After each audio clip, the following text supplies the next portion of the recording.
మండలం మామిడాలపల్లిలో తప్పిన పెను ప్రమాదం. ఆర్టీసీ బస్సును ఢీకొన్న ఇసుక లారీ. బస్సు అద్దాలు ధ్వంసం. ప్రయాణికులపై పడ్డ బస్సు అద్దాలు. బస్సులో 40 మంది ప్రయాణికులు.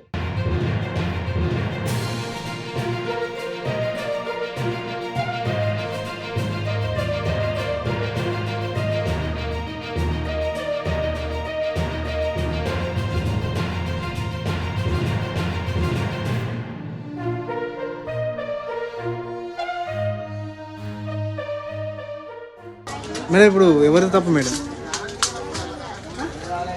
ప్రయాణికులకు ఏమన్నా జరిగిందా మేడం?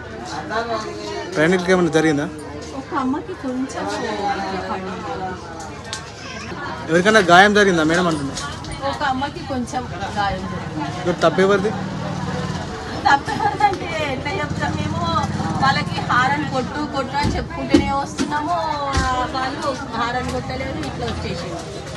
అంటే ఇప్పుడు దాదాపు ప్రయాణికులు ఎంతమంది ఉండే మేడం ఇంట్లో బస్సులో? 30 మెంబర్స్.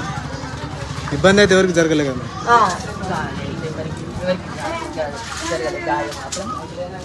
Okay okay. ఎక్కడి నుంచి ఏడిపోతుందన్న?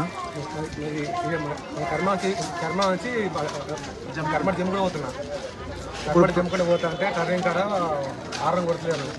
నేను కూడా ఆరం కొడుతున్నా, చెప్తున్నాను బస్సు అయిపోయినా ఆరం కొట్ట టర్నింగ్ కాడ వచ్చేది కార బస్సు ఏర్పడుతుంది. ఆరం కొడితే మాకు ఏర్పడుతుంది. మీ డైరెక్ట్ అయితే మాకు ప్రాబ్లం అవుతుంది, మంది ఉంటుంది కదా కేర్ చేయాలని చెప్పేసి చెప్తున్నాను అన్న. టర్నింగ్ వచ్చింది రాగా డైరెక్ట్ ఆరం కొడితే నేను స్లో అవుతుంది. ఆరం కొట్టినా స్లో అయినాక ఆల్రెడీ నేను బండి పాస్ అవుతున్నా. ఇక్కడ ముందుకు బ్రేక్ వేసింది. అంటే ప్రయాణికులు ఎంతమంది ఉండే ఇలా బస్సులో?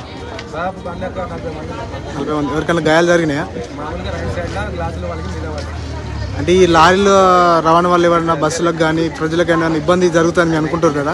ఇబ్బంది చేస్తున్నారు ఊళ్ళో పోటీ కదా టర్నింగ్ కదా చిన్న చిన్న బస్సులు పాస్ ప్రస్తుతానికైతే ఎవరికేం జరగలేదు. లైక్ చేయండి, షేర్ చేయండి, సబ్స్క్రైబ్ చేయండి. మరిన్ని వీడియోల కోసం బెల్ సింబల్ పై క్లిక్ చేయండి.